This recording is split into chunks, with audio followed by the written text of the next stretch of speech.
look at all that money, yeah, the money that they spent. Take another look now and take some time for hemp. I don't cut trees for paper, cause it hurts the environment. Stop deforestation, yeah, it's time for hemp. Whoa, an acre of hemp makes 20 barrels of oil. No need for pesticides to poison all our soil. People got no food, they got no clothes, they got no rent. Well, right now it's time for hemp. Thank you for taking Time for Hemp. I'm your host, Casper Leitch. You are listening to Time for Hemp at timeforhemp.com, Tumblr, SoundCloud, iTunes, YouTube, and of course, iHeartRadio. We are the only all-cannabis broadcasting network on iHeartRadio, with over 40 hosts bringing you more than 65 hours a week of original content about the need to end prohibition. And like a good joint, we are best when shared with friends. Also, I want to say thank you to KDK Distributors for being nice enough to give us a grant to keep us loud, proud, and strong. And I also want to let everybody know how important it is to get involved in your community. As long as you're sitting there watching Lucy and Ethel try to figure out how they're going to snowball Ricky and Fred, you are part of the problem, not part of the solution. In order to be part of the solution, you need to put one foot in front of the other and get out that door and get busy letting the whole world know how important it is to end prohibition. It is Wednesday, and on Wednesday, that's Leap Day, Law Enforcement Against Prohibition, LEAP.cc. That's an amazing organization with wonderful members that are really excited about the idea of coming to your communities and being guest speakers to help educate the community about how important it is to end prohibition. Go to their website and find someone to invite and put together a meeting to help educate those around you. On Wednesdays, I like to have a joint representative from that great organization, LEAP, LEAP.cc, and it is every Wednesday the co-founder of LEAP, Peter Chris, is my joint host. And don't forget, anytime you hear the word joint on this show, nearly 2.5 million people all around the world pack their bongs, their pipes, their vaporizers, and twist up a joint to take Time for Hemp. Good morning, Peter. Good morning, Casper. In fact, we have two joint hosts on today. Myself and Alison Myrden, who used to fill my position before I took it over. Yes. Alison's a retired corrections officer from up in Canada, and she's also a medical marijuana user. And I think we'll have a wonderful discussion because there is not very few people on this planet that are more interesting to listen to than Alison Myrden. Well, Alison also is the individual who even suggested Leap Day on the program by pointing out all the hard work that your organization does, not just in America, but around the world, and the importance of your organization by bringing members who have been fighting on the front lines in opposition to legalization, but who have had epiphanies and have come on board to the realization that prohibition is a failed policy. And so she has been instrumental in helping to raise the voice of LEAP on this program. And Alison, thank you for coming back and saying hello. We know that you've been really busy up in Canada. Thank you so much, Casper. It's so wonderful to be back. And thank you, Peter, for everything that you have done in this entire issue. You're both incredible men. Good to be here, Alice, but like I said before, that the puzzle only gets completed when all the pieces are put in. So and we're just little pieces of the puzzle. So, again, how's everything going with you? Better today, thank goodness. It's been a really rough last little while, but I'm still holding out and still fighting and still, holding my own. So I think that's a good thing, don't you? Absolutely. If you want to give some of the listeners, they may not know or have heard you before, a little background on where you came from and where you're at. You bet. Pardon me, just lighting up some medicine as we speak. I am actually one of Canada's first medical cannabis patients. For those who don't know, I've been licensed here in Canada since 1994 to consume cannabis as medicine because I battle chronic progressive multiple sclerosis and a violent pain in my face 24 hours a day called tic douloureux, also known as the worst pain known to medicine.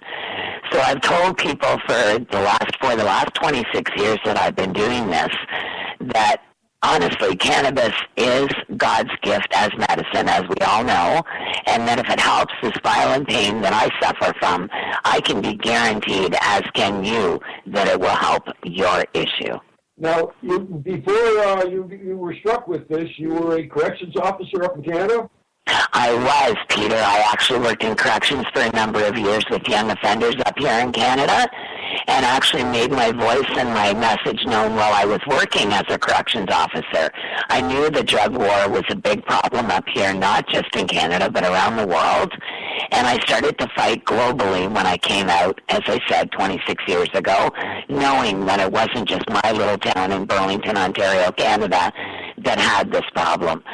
So again, I've been trying to tell people, as you know, as a retired corrections officer and as a speaker for Leitch, Peter, because of your involvement and Jack Cole finding me in Ottawa, Ontario, Canada, I was speaking on Parliament Hill, a number of years ago in 2004, when Jack Cole came up to me, and I guess he had heard me speaking when I was speaking in Ottawa on Parliament Hill, and had asked me to come up and join and be a speaker for Leitch, and that again was over a decade ago.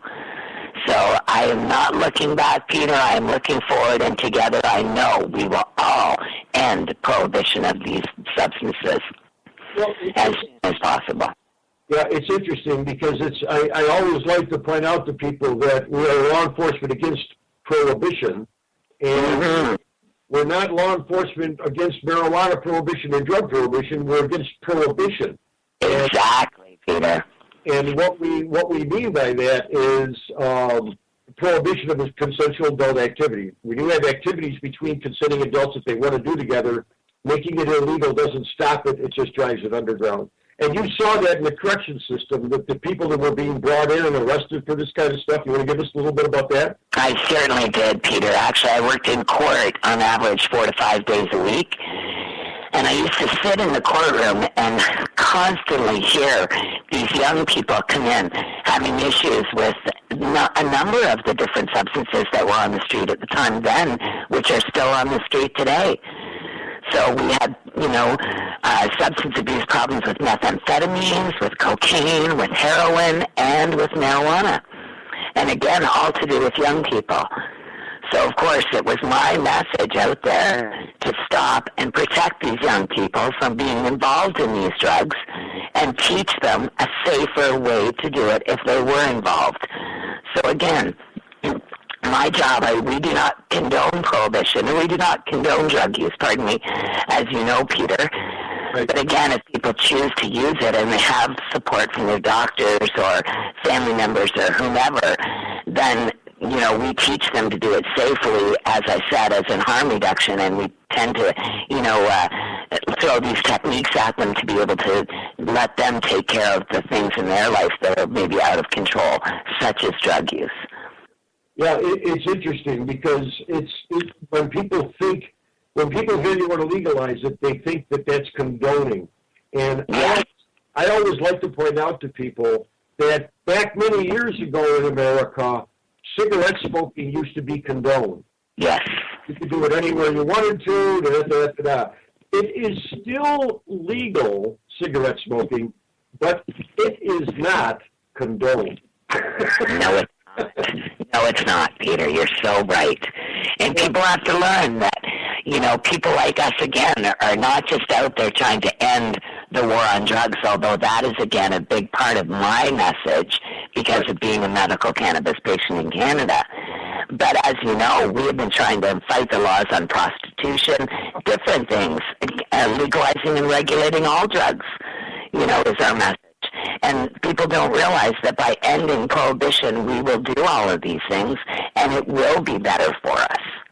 You know, I'm sure you've had public officials up in Canada say this too, but a couple months ago, our drug czar was doing a press conference, and he said this phrase, and I've heard it many times before, and that phrase is, we understand that this drug problem is fundamentally a healthcare and an educational problem. And I was waiting for just one reporter to ask the drug czar, what other healthcare and educational problem do you suggest that we should spend $80 billion a year, $1 billion that is, on the criminal justice system to deal with? Why aren't we spending that money on education and healthcare? Exactly. Nobody ever asked that question. A lot of sense. You know? No, it doesn't make a lot of sense, does it, Peter? But I agree. People up in Canada feel the same way as those people. You know, they feel that for some reason that it's a healthcare issue and that it's not deserved of some of these things that we're doing. Well, what we're saying is that, like you just told the listeners, is that fighting prohibition and ending prohibition would end all of these problems, and we wouldn't have the problems that we have now with any of these things that are consensual between adults, as you have said. Yeah, you know, it's interesting. When we legalized alcohol back in 1933 here in the States, that did not end our alcohol problem. No. But it put a big dent in our crime and violence problem. Sure it did. And this is the same situation we're here again. It's just like when we used to have a thing, and I'm sure you had it up in Canada too, called the numbers racket that the mob ran. And it was a little thing where you would pick numbers, and then there would be a drawing, and you would see who won the money. Well, we tried to stamp it out. We went around arresting people. They hired 12 and 13-year-old kids. They used to call them runners that would go out and collect the money and all. And we tried to stamp it out, and we couldn't put a dent in it. And then one morning we woke up, and it shut down almost all by itself. Now, ironically, that was the day that we started a thing called the lottery, because what we did was we legalized the numbers racket. Now, that did not solve our gambling problem. No. But it put a big dent in our crime problem, because we don't have 12 and 13-year-old kids working for the mob anymore, running numbers, and them spending the profits, and so on and so forth. And that's what this is. You have to accept in a free society the things that you can control and the things that you cannot control, and you have to only focus on the ones you can. And that's what we should be doing in law enforcement. So just a little rant of mine. No, but you know what, Peter, you make an excellent point, because again, as a corrections officer working with young offenders, there were a lot of them that were involved in this issue of running drugs for older people and for different organizations. Pardon me, I even had a young 12-year-old boy who was the leader of a gun ring in Toronto, Ontario, Canada, and he was running this gun ring at 12 years old. Oh, these sorts of things happened all the time, Peter. As I said, I saw them in court regularly. Children are not immune to this, and that's why I do my best to keep these substances away from them. Now, again, if it's medically necessary, it's a completely different story. But I do not, as I said years ago when I joined LEAP, want to see an 11 or 12-year-old child walking up the street smoking a marijuana cigarette. Exactly. Or drinking a beer. Or smoking a nicotine cigarette. Yeah, exactly. Any of the above. I think all of those are adult activities and need adult regulation. Oh, do you ever run into any of the people you used to work with? I just wonder what kind of response you get. Funny enough, actually, I go to a local hydroponic store here in my area, my city, and actually just recently they were telling me that a number of my fellow colleagues had come into the hydroponic shop and had seen a poster that I was, pictured in. And they were commenting that they had some good years working with me and that it was too bad that I was out of the issue now and doing what I did, but that they fully supported it. Yep. So I was very pleased to hear that through the grapevine. Well, just ironically, we just passed a sort of medical marijuana law here in New York State, and it's really kind of bizarre, but anyways, we've done it. Yes. And a week ago, I got a call from a guy that I haven't heard from in over 25 years since I retired, one of the guys I used to work with. Wow. And he knows what I'm involved in now, and You know what he was calling me about? What was that? He wanted to know if there was any place I could suggest to him that he could get some marijuana oil. I knew it, Peter. I knew it. His wife was sick, and this was one of the things that maybe could help her. You better believe it would, and that breaks my heart, Peter. I get emails like that probably 15 or 20 times a day, every day from all over the world. Yeah. I wish I could help all the people that were turning to this plant for medicine. I understand. You know, I really do. I work a lot with children, Peter. I don't know if you know that. And I don't know, Casper, if you're aware of that, but I do a lot of work with people who have children that use cannabis as medicine up here in Canada. And actually, one of the things that is coming to fruition is some hospitals here in Ontario are about to start some clinical trials with cannabis oil in children. Ah. Now, that's all I can say right now, but I'm very excited to know that this is going on because, again, they're using the children, they're involving, the children that are suffering from epileptic disorders such as Dravet syndrome, where they seize anytime up to, this one particular child seizes up to 50 times every 10 minutes. So having cannabis oil and consuming cannabis oil has stopped this young boy's seizures in its tracks. He no longer seizes 50 times every 10 minutes, let alone hundreds of times a day, because of using and consuming cannabis oil. So these are the sorts of stories that I, really want to get out there, Peter, because again, having worked with children for all the years that I did, and not being able to have children myself because of battling multiple sclerosis, etc., the children are my heart, Peter. I want to make sure that they're okay. Yeah, and there's two levels of this. One is obviously the medical care that they deserve and should be getting. Yes. And the other is also the criminalization that is happening Exactly. in society, destroying lives over and over again. I don't have any problem sending an 18-year-old to prison who murdered somebody or raped somebody or held up a bank or something like that. But to send them to prison and to hang a felony conviction on somebody because they sold something to someone who wanted to buy it. It was consensual every time, Peter. Exactly. It's just bizarre to me that we call ourselves a free society and we treat it like this.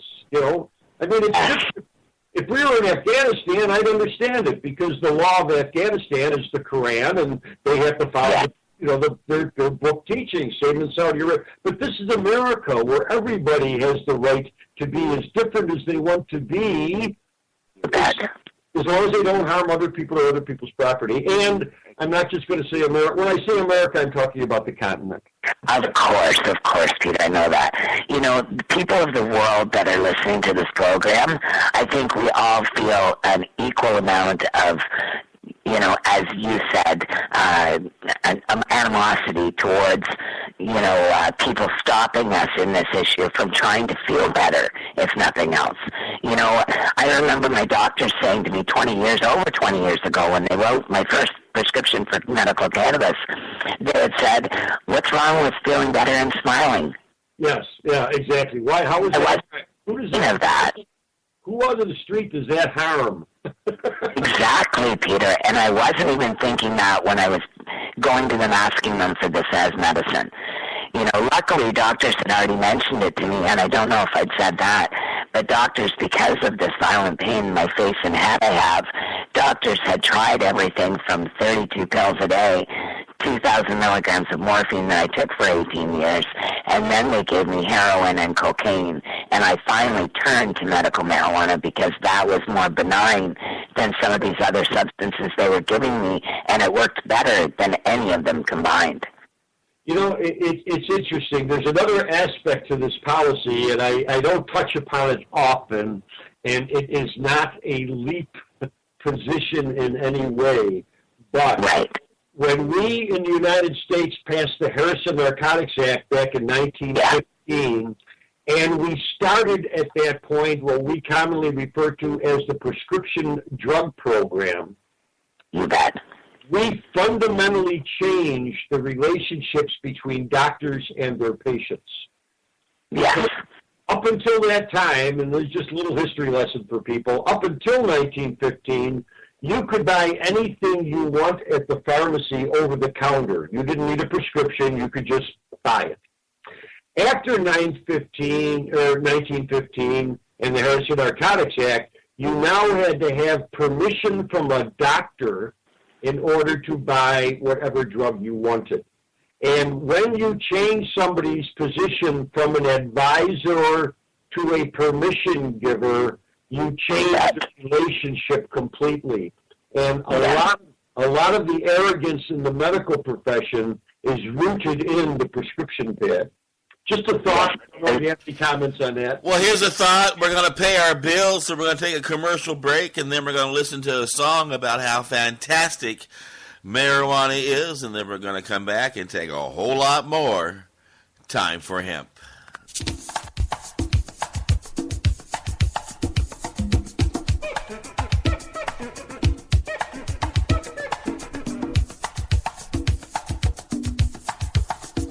You are listening to the Time for Hemp Global Broadcasting Network.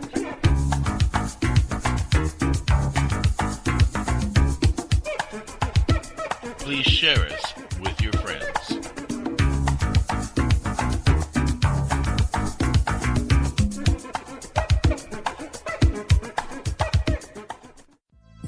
THCF Medical Clinics are the premier physicians clinic in the United States. THCF has offices all across the United States from Hawaii to Michigan. THCF Medical Clinics has helped approximately 150,000 patients obtain their medical marijuana permits to legally possess, grow, and use medical marijuana. If you have chronic pain, multiple sclerosis, or any other neurological degenerative disease, or if you have any gastrointestinal disorders such as GERD, irritable bowel syndrome, or if you have AIDS, cancer, spastic disorders, seizure disorders, or glaucoma, call us at 1-800-723-0188 or visit us online at hemp.org.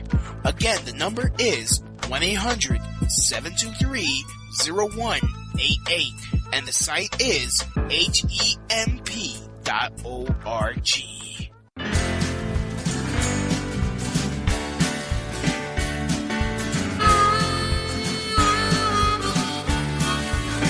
Cry for him now, unhappy trail. Help him now, Lord, don't help him later. I hear that sound, it's a siren wail. Now her man is going off again.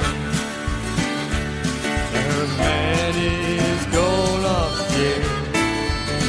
He's got 2 kids, trying to make ends meet. He grew a little reaper, sold it on the street. Now there's a stool pigeon gonna save his tail. But her man is going off again. Her man is going off again.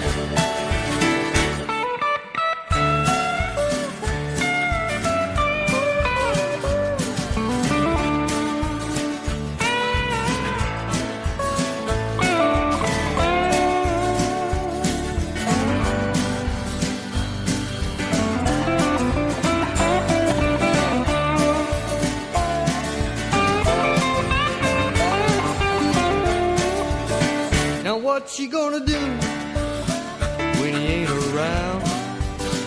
It takes a two now to make the world go round. Now who's the bad guy in this sad tale? And her man is going off again. And her man is going off again. Cry for him now, unhappy trail. Help him now, Lord, don't help him later. I hear that sound, it's a sorry wail. And her man is going off again. And her man is going off again. Her man is going off again.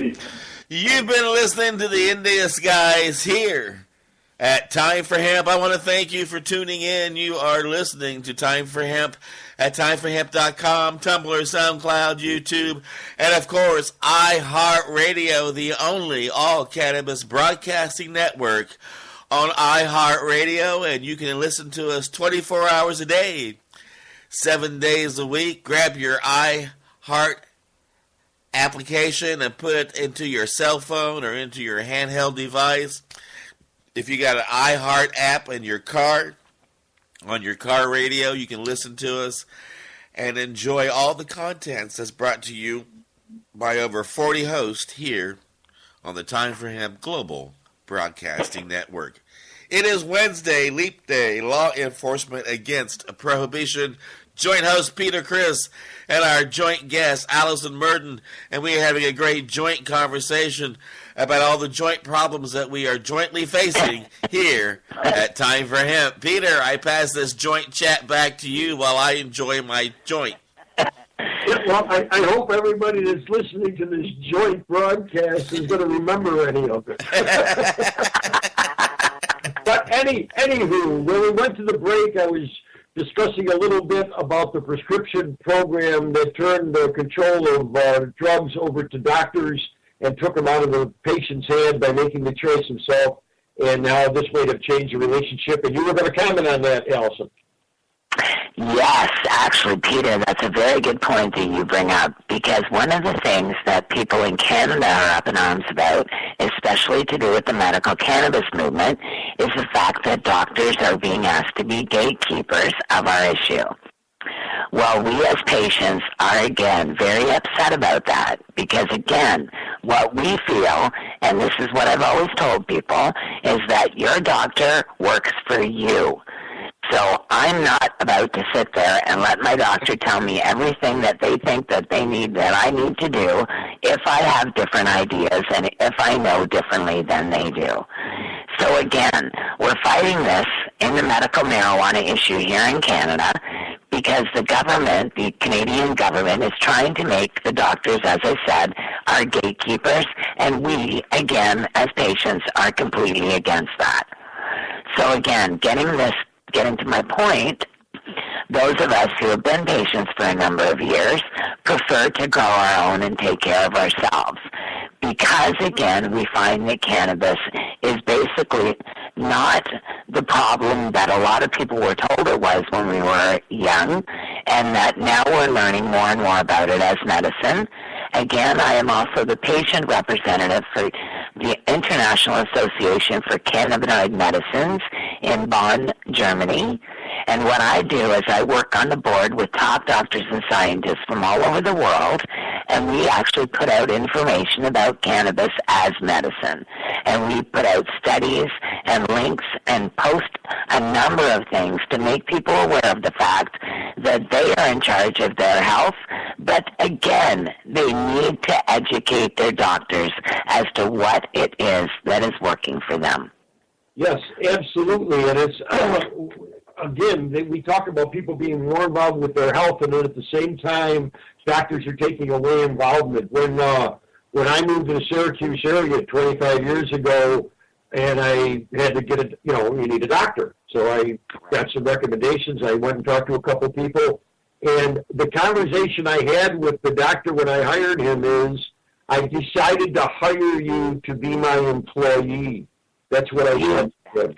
Because that's how I look at when I hire somebody to paint my house, they don't tell me what color it should be and how the window should be trimmed. They do it the way I tell them to do it because they're working for me. And now, Peter, go ahead. No, go ahead. I was just going to say, I just wanted to interject that is one of the most prolific things that anybody can say, because I want people to know that their health is in their hands, not the doctors. Absolutely. They're responsible to take, again, we've done that with this whole addiction thing. We've made the drug responsible for the addiction. I often tell people that, let me tell you something, there isn't any drug out there that causes addiction. People take their behavior to the drugs And for some of those people, it causes addiction. I heard a big thing. I was listening to something on the news the other day, and they were talking to some treatment person who was avidly for the drug war, right? And they said, understand they're talking about legalizing things like heroin. Don't they realize that 10 to 15% of the people that use heroin are addicts? And I thought, what about stating the other number? You better believe it. 85 to 90% of the people who use heroin are not addicts. Exactly, Peter, exactly. And if I can interject on that note, again, doctors gave me heroin and cocaine. And because I suffer from the most violent pain known to medicine, if I'm hospitalized, which I don't like to be, that's why I use and choose medical cannabis, because it keeps me out of the hospital. But if I have no choice and I have no medical cannabis, I'm back in the hospital and I have heroin on prescription at the hospital. So I have never been addicted to it, Peter. I have never had issue with it. My doctors have brought this up to me for 20 years because I can pick up these things and put them down the next day and not miss them at all. Well, you remember back a number of years ago when they changed the whole post-operative procedure in the hospital? It used to be that when you came out of surgery, they put you on pain medication, and they would assign a certain drug to you, and they would also say how often you could have it. You bet. And they would give you, let's say, morphine, and they would say every 4 hours. Well, you bet. If you were in tractable pain in 2 hours, you had to wait 2 hours.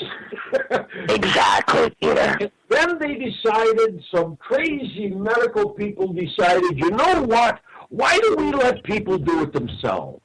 Why don't we give them a little button to push, and they can have as much morphine as they want? And a bunch of the crazy addict people said, oh, no, everybody will be an addict. But they tried it. And now... And it didn't happen, Peter. In fact, exactly the opposite happened. When I read studies on it after they started it, it said that in the first 4 days post-surgery, the patients under the new program used more pain medication than they would have ever been given if they had done the old system. But they weaned themselves off of it sooner and had less problems with it and recovered quicker. That's exactly what happened to me, Peter. That's exactly what happened to me. As I said, I was on 32 pills a day and 2,000 milligrams of morphine daily for 18 years. I could not stop those pills. Every time I tried to stop them, I got horrible side effects and huge withdrawal symptoms. It wasn't until, again, doctors started substituting medical cannabis, and my doctor suggested that, as I said originally, that we started substituting medical cannabis for some of these things so I didn't have those effects. One thing I did learn was that medical cannabis helps people trying to withdraw from alcohol, tobacco, and prescription drugs, Peter. So it's very important that people learn all of these things and do their own homework. I would love it if they dropped by my website called The Medical Marijuana Mission and actually read some of the studies we have on there. That can be found at www.themarijuanamission.com. And we've had over 70 million visits from all over the world to that website because we've been around for about 15 years. So what I try to do, Peter, with that website is give everybody good, bad, and ugly information about cannabis as medicine and let them decide. Yeah, exactly. That's what we need. The information, and the people need control over their own situation and their own lives. I know you're up and down with the recovery, and you said you were having a pretty good day today. Has it been going pretty well, or is it not been that good? No, actually, I've had a few problems again up here in Canada. I had what was called a number of designated growers over the last number of years helping me grow my cannabis, my medicine. And just as of this year, I no longer have that. I've lost my last designated grower. There's an injunction that has been filed against the government of Canada that we were in Parliament in Ottawa, on Parliament Hill on April 1st, Ottawa, Ontario, Canada, and there were a number of us that went out there to stand up against the new regulations and the proposal of the licensed producers here in Canada, meaning so much so that they would be our place to go to if we needed cannabis as medicine, that we were no longer allowed to go our own according to the government, and that they wanted to put a stop to it and have us purchase our medicine from the government. Well, people like myself, just so the listeners know, would be paying about $1,500 per day for my medicine if I had to pay for it. Right now, I am paying pennies, or was, through a designated grower. Now again, it looks like I'm back begging for friends and possibly looking to the street. So I haven't really filed all my options, in the drawer yet, but right now friends are helping me out, and I touch wood that I have them, and I love them for it because they have been my savior. So. Now, this shutdown, those growers stopping supplying you, is that their choice, or was that something the government did? No, actually, that was something that was brought on by a police force here in Canada that raided my garden. They felt it was an illegal garden at the time, but I guess they didn't do their homework. So now we're in talks with lawyers to see where we can go with it because, A, I'm out of medicine, and I'm back on about 7 different medications right now and going up. So I'm out of cannabis at the amount that I was consuming it before, which was, again, quite a bit. So I was consuming 150 grams per day in different forms. In cannabis oil, I was vaporizing it, I was smoking it, I was drinking it in tea, I was eating it in foods. I was doing everything all around the clock. And now, again, I have, only the smoking that I can do, and that, sadly enough, isn't enough. So again, I've had to rely on a lot of pills. It's either a lot of pills for me, Peter, and the listeners out there who are aware of this. It's either a lot of pills for me, a lot of medications, or copious amounts of cannabis. And I have chosen copious amounts of cannabis because that gives me quality of life. Exactly. And when you smoke this cannabis, it doesn't make you want to go out and rape and pillage, does it? No, funny enough, I went to my doctor's over 20 years ago, again for the listeners, because I'm sure I'm not the only one. But I went to my doctor's over 20 years ago saying, I remember when I used this when I was a young person, that I had a completely different effect and that I giggled all the time. I'm not doing that now. I just feel like I'm completely normal when I consume medical cannabis. And they said, that's because there's no residual left for it to do. So I'm not getting quote-unquote high from it, and I'm not getting quote-unquote stoned from the cannabis. It's just working as medicine in my body. Ah, interesting. And also because you're in Canada with basically a socialized medicine system, the government pays for your medications. If you're not on the cannabis, the government pays for all the other medications. Well, yes and no. In Ontario, we have something called the OHIP system, which is Ontario Health Insurance Plan, and that does cover the majority of costs of people's medications. But again, people like me, Peter, are on full disability here in the country, so it's similar to if I was in your country in America. I would be entitled to have medications at a discount rate and a discount price, but I more often than not get generic medications. I don't get name brands. Oh. That's the only difference, is that, yes, I get it for less money and sometimes at no cost at all, depending on the medication. But I just, for instance, picked up a medication that cost me over $100 yesterday, and that won't last me the month. No. And again, I'm on disability. I don't make that much every month. I make less than $1,000 a month. So if I didn't have people like my mother, Joyce Myrden, and my partner, Gary Leitch, for the last 26 years helping me, I don't know where I'd be. Well, I don't know where I'd be. I got to jump right back in here. So I don't know where I'd be if I didn't pay my bills, and I want to thank my sponsors for being part of this broadcast. Ask my audience to please go to the website and click on the banners of our sponsors and let them know that you heard about them here on Time for Hemp.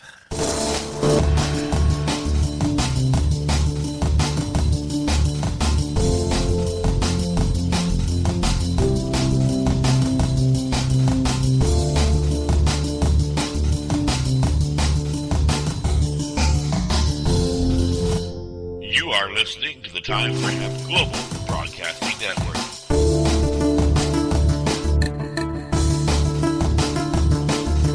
The only broadcasting network dedicated to ending the global war on drugs on iHeartRadio.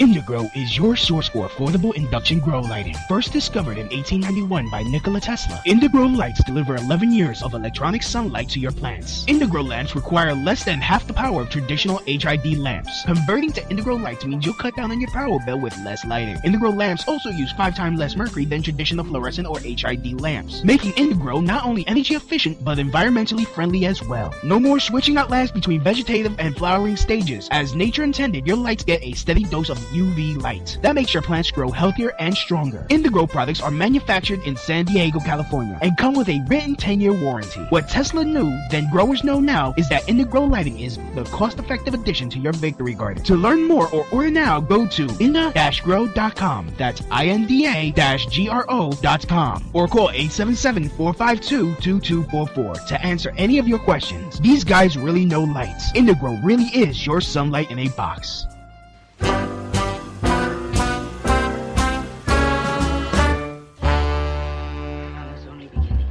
Well, now, chocolate cake makes my poor stomach ache, and all those pills are too much for me to take. I don't like cocaine, cause it makes me all uptight, but coffee and reefer makes me feel alright.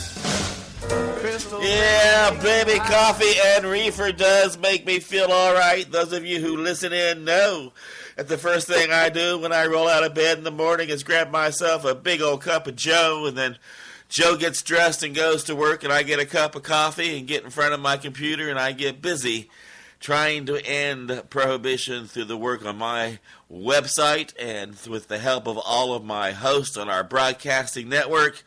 My job in the marijuana movement is PR. When people ask me, oh, so you're in the marijuana movement, you know where I can buy some marijuana? I always answer, no, I'm not in sales. I'm in PR. I'm in advertising. Good for you, darling. And it is our job here at Time for Hemp to let the whole world know how these prohibition policies have failed, destroyed lives, ruined our futures, destroyed our land, how removing marijuana from the agricultural crop has made it impossible for our farmers to succeed and Mother Nature to thrive. And only ignorance keeps these laws in place. And my question to you is, do you want to remain ignorant and go out and around the world and let the whole world know how ignorant you are by saying stupid stuff like marijuana is bad, prohibition is good? Or do you want to be part of the smart community that has an understanding that we need to end these policies and that there's over 50,000 different products that can be made from this one single plant? Oh, my golly, I've ranted. I got to stop. I guess that's why they call me the host here on the show. But I'm going to get back to my joint while my joint friends get back to their joint conversation here at Time for Hemp. Thank you, my friend. Casper, thanks. And in case anybody hasn't heard me say this before, we really understand and appreciate that you are sharing your audience with us, and we appreciate it mostly that you give us a chance to talk to these people. Alison, thanks very much for being on. You got anything coming up or anything going on that you want to plug or any websites? Now's the time to do it. I got lots of websites, Peter, and I literally want people to know, too, that one of the things we do on one of our websites, actually through Cafe Press, is sell T-shirts. And what that does is help us fight this issue. So our biggest seller is a T-shirt that we have entitled, Join the Cannabis Revolution, ... It's a joint effort. Speaking of joints. So I want people to know that's one of our biggest sellers, and we see it everywhere, all over the place. So that T-shirt. But also I want to plug the International Association for Cannabinoid Medicines at the IACM, Well, you can look that up, certainly. And again, I'm the Canadian patient representative there. There are a number of people from all over the world that represent their area. So I know that there's a representative in Florida that represents people again through the IACM in America. So there's lots of us they can talk to. Michael Kravis is his name. And again, my own website, the Medical Marijuana Mission, and also AlisonMyrden.com. I would love for everybody to check those out, sign our guest books, and definitely do your part to end prohibition today.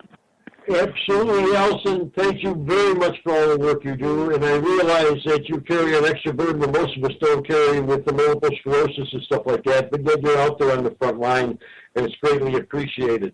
I'd like to plug Leap.cc, CopSayLegalizedDrugs.com. Yes.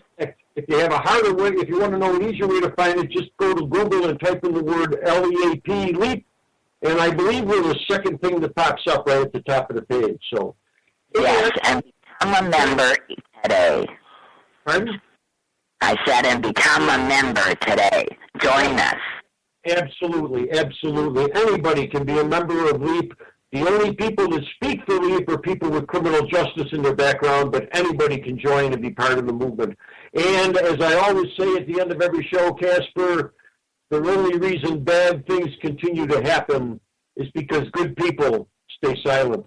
Don't stay silent any longer. It's time to speak out. Casper, we still got 5 minutes. We still got 5 minutes left to the program. Casper, can I just say quickly that I'm also speaking at Guelph University tonight in Ontario, Canada, for LEAP again. So if people are interested, please come out to Axel Room 200 at Guelph University, Canada, around 8 o'clock tonight. Oh, great, and we still got 5 minutes left on the program. Alison, what's the biggest problem that you see going on in Canada right now? We got the Parliament who's been trying to fight back against these wonderful progress that you've made on the laws, and you've got a lot of different changes and regulations. What is the biggest problem right now that the marijuana movement's facing in Canada? I honestly think the biggest problem in Canada right now is our government. And I know that Stephen Harper, as our Prime Minister, is doing us huge damage. Stephen Harper believes that alcohol right now is safer than things like cannabis and will not listen to people like myself and those of us who speak out about these issues. So I would like for Stephen Harper to get educated, our government in Canada to learn, and for them to start listening to people like us who are speaking the truth and actually, speaking the words of wisdom that need to be heard out there. And Peter, do you think that we're going to be singing Kumbaya with the DEA in front of the Washington Monument, holding hands within the next 3 months or so? Yeah, I don't know about 3 months. I don't know about 3 years. I don't even know about 3 decades. I've only made one prediction in this movement, and I made it last January 1st, and we'll see how close I come. That prediction was that before the end of this year, the federal government will take marijuana off of Schedule 1. Now, Wouldn't that be horrific? What that means is, and I believe that the reason they're going to do that is because the government, the DEA, sees the marijuana issue, I think, as a lost issue. And if they can get it off the plate, then they can focus on the heroin and methamphetamine and, Exactly, Peter. And that's why I think they're going to do it. Not because they agree, but just to get it off the plate. But I agree. We'll see how close I come in that prediction. But if in 3 months the DEA wants to join us in front of the Washington Monument, I'll be there in a second. Fabulous. I love LEAP, I'll tell you, Peter. I'm so pleased that I've been a part of this incredible, cutting-edge organization for the last decade. I am honored to speak for you and on behalf of your organization. Thank you so much again. Well, it's I only did what I had to do. I did it for my own selfish interest. So it's well, it certainly helped people like me who are doing it for our selfish interests here in Canada at the same time. Exactly. Yes, well, all right, we'll just wrap it up a little early today. I want to remind people that we are no longer just little old me, but we are a broadcasting network with a team of people that are dedicated to ending prohibition. You can find us in iHeartRadio, trying to make a noise all around the world. We do a program every Tuesday and Thursday afternoon for an hour, all in Spanish, with Mike Bafari coming to you from Argentina and Chile with his joint host, Morgiana Sativa. We have a program every Friday at 1 o'clock Pacific Standard Time for an hour that's done all in French. Every other week, we put a program out for an hour that's done in Japanese, and we're going to be adding German and a couple of other programs soon onto the network. And so that's our way of trying to get this message into every corner of this planet. We have hosts from England and Canada, and John Sinclair will be bringing his program on from Amsterdam soon. And we really do mean that all around the world, no matter what your background is, no matter who you are, there are so many people who truly enjoy, no matter how old they are, taking time for hemp. Look at all that money, yeah, the money that they spend. Take another look and spend some time for him. Don't cut trees for paper, cause it hurts the environment. Stop deforestation, yes, it's time for him. Whoa, an acre of hemp makes 20 bales of oil. No need for pesticides to poison all our soil. People got no food, they got no clothes, they got no rent. Well, time for help! Yeah.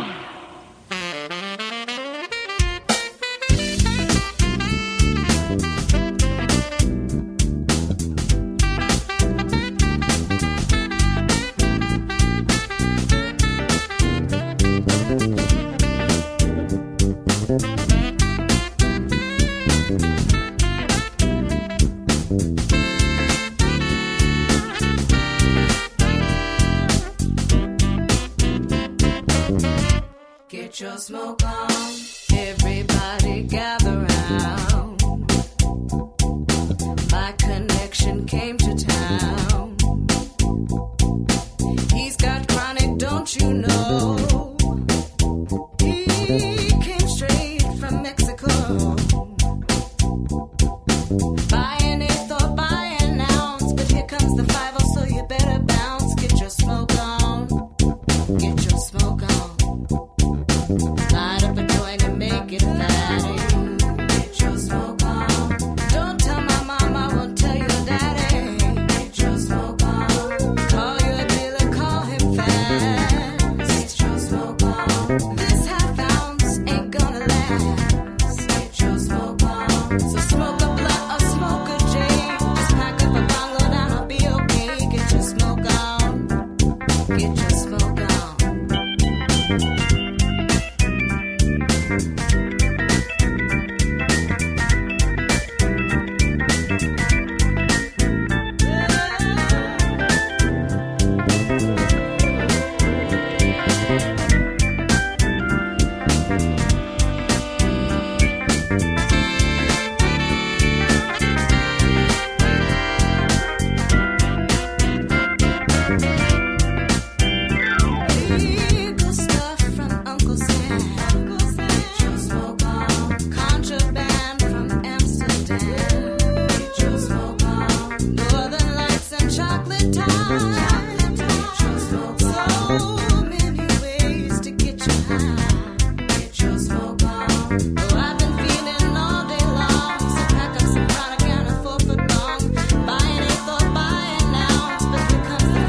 When the sun peeks through my window and a new day begins, will I greet each and every sun ray? Another day I can be thankful for each breath I take. Oh, life's just one big bouquet. And there's a sparrow upon the rooftop singing every day, and he's always got a story to tell. Come on now and twist and roll, grab that lighter, we'll burn one slow. We'll chase our troubles away, yeah. Come on now and twist and roll, free your mind, free your soul. We'll chase our troubles away, 'cause every day is a good, good morning, oh yeah, oh yeah. And you're a good one, what a beauty, I'm so happy to be lying in this bed with you. Senorita, you're my weakness, but I just gotta say, I'm crazy about the things that you do. I'm gonna take my little board out in the deep salt water and try and find a wave again. Come on now and twist and roll, grab that lighter, we'll burn one slow. We'll chase our troubles away, yeah. Come on now and twist and roll, free your mind, free your soul. We'll chase our troubles away, 'cause every day is a good, good morning, oh yeah, oh yeah. Come on, let's burn one nice and slow, 'cause we ain't got nowhere to go. So why don't we waste it away? 'Cause I've got nothing on my mind, I'm just hoping we can find us a cool spot in the shade. See, I woke up feeling good today, and I finally chased my blues away. So what more can I say? Come on now and twist and roll, grab that lighter, we'll burn one slow. We'll chase our troubles away, yeah. Come on now and twist and roll, free your mind, free your soul. We'll chase our troubles away, 'cause every day is a good, good morning.